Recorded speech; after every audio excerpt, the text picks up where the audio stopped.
ngồi mà này hẹn plai chô cả lạc cả lỗ ấy nè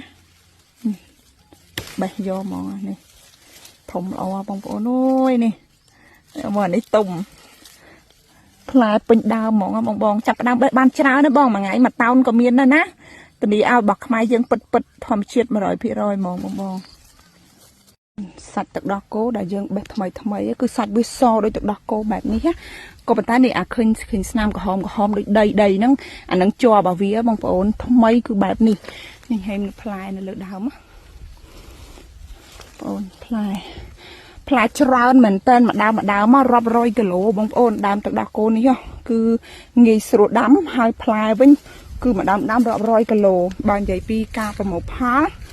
cứ dân chặt đám vào một phá pi khai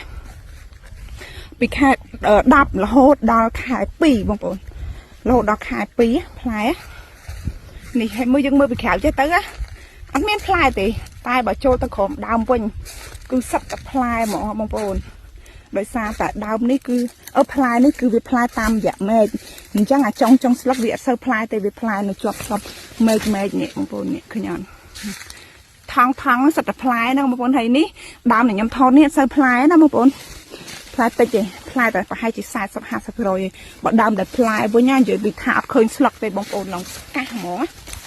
នេះចឹងមិនថាបងប្អូនបើខ្មែរយើងមិនខ្វះទេបងប្អូនជួយលោកបើខ្មែរយើងគ្រប់ត្រផលិតផលខ្មែរយើងទាំងអស់គ្នាណាបងប្អូននេះទៅដោះគោតៃវ៉ាន់ណាម្ចាស់ទៀតបងប្អូន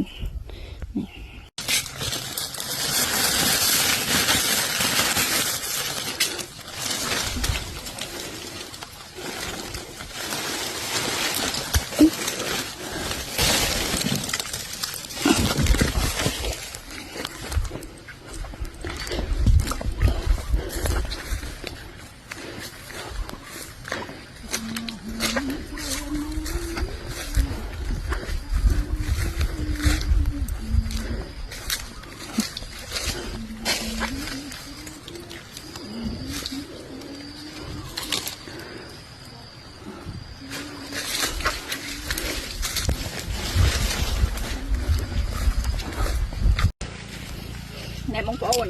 មកដើមមកគេណាចង់និយាយថាផ្លែมันសំនឹងមៀតណាបងប្អូននេះនិយាយក្បាលនឹងសំនឹងសក់ផ្លែมันសំនឹងមៀតហ្មងនៅមួយផ្លែនេះឃើញទេពីចុងមកដល់ក្រោមហើយមួយផ្លែមួយទំហំមកគេមួយទំហំផ្លែបងប្អូនអើយនិយាយថាធំខ្លាំងមែនតើបងប្អូនឆ្ងល់ឃើញថាថៃយ៉ាងម៉េចស្រុកថងអីអញ្ចឹងដោយសារអីយើងការពារសត្វល្អិតចាស់បងប្អូនកាលណាសត្វល្អិតចាស់ទៅវាអាចនឹងមានដង្កូវអញ្ចឹងណាបងប្អូនដោយសារតែយើងអត់មានបាញ់ថ្នាំអញ្ចឹងគឺយើងការពារបែបធម្មជាតិការពារបែបសាមញ្ញអញ្ចឹងណាបងនេះផ្លែមកគេនេះផ្លែបងប្អូនអូយនិយាយថាធំខ្លាំងមែនតើនេះខ្ញុំបង្ហាញអានេះមួយអានេះវាចូល6ខាំនេះមកផ្លែនេះបងប្អូននេះឃើញមកផ្លែនេះចូល6ខាំហើយបងនេះនេះហើយបងប្អូនឆ្ងល់ថាដូចបានសើមបងប្អូននៅតាមមេឃទឹកភ្លៀងហើយពេលដែលយើងចងថងទៅវាទឹកវានៅដក់ក្នុងថងណាដល់ពេលអញ្ចឹងនេះបងប្អូនឃើញសើមអញ្ចឹងណាប៉ុន្តែអេមកបងប្អូនរសជាតិធានាឲ្យបោះខ្មែរយើងពិតធានាទាំងគុណភាពធានាទាំងសុវត្ថិភាពក្នុងការញ៉ាំមកបងប្អូនហើយសំខាន់គឺផ្លែនេះញ៉ាំហើយមានប្រយោជន៍ច្រើនដល់សុខភាពណាបងប្អូនអ្នកគ្នាហើយមើលពីក្រៅទៅឃើញផ្លែឃើញអត់បងប្អូនណាមើលតែឃើញទេប៉ុន្តែបើយើងចូលទៅក្រោមដើមវិញណាឲ្យសិតទៅផ្លែហ្មងបងប្អូនតាមទីកោមកមើលណាបងចង់មកបងណាដែលចង់ញ៉ាំឬក៏ចង់បានដើមយកបានអាចមកបានណាផ្លែបានមួយចកោបងប្អូនអើយនេះមិនចកោអីណាចកោមែកវែងល្អបងប្អូននេះធំល្អខ្លាំងមែនតែនបងប្អូន